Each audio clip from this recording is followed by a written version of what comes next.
தமிழ்நாட்டோட தென்கிழக்கு கடற்கரையில பாம்பன் தீவுல அமைஞ்சிருக்க ஒரு கரைப்படாத அமைதியான அழகான நகரம் தான் ராமேஸ்வரம்.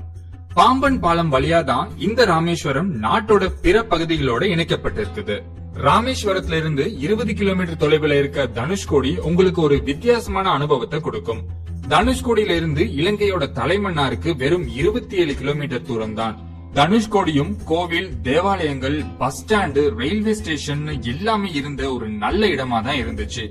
1964 வந்த பெரும் புயல் தனுஷ்கோடிய முற்றிலுமா அழிச்சிருச்சு. அதுக்கப்புறம் தமிழக அரசும் தனுஷ்கோடிய மக்கள் வாழ தகுதி இல்லாத இடமா அறிவிச்சுட்டாங்க.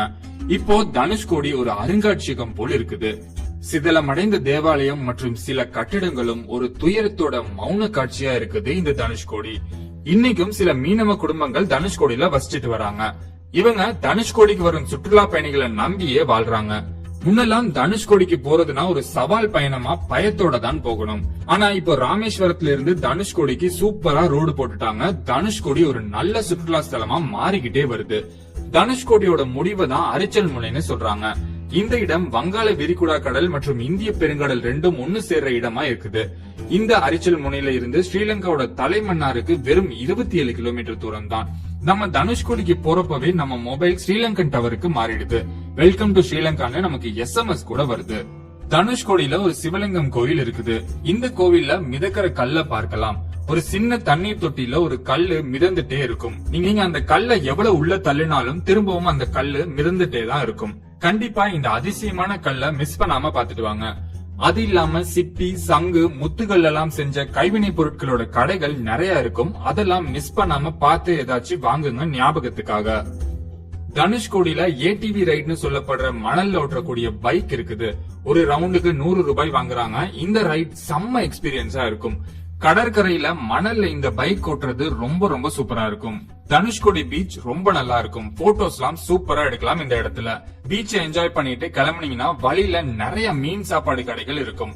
உங்களுக்கு பிடிக்கும்னா அங்க மீன் பொரியல், மீன் சாப்பாடு எல்லாம் வாங்கி சாப்பிடலாம். மீன் சாப்பாடு சாப்பிடுறதுனா தனுஷ்கோடியில சாப்பிடலாம். பெருசா சுத்தம்லாம் எதிர்பார்க்க முடியாது. இல்லைன்னா ராமேஸ்வரம் வந்து லஞ்ச் சாப்பிட்டுக்கோங்க.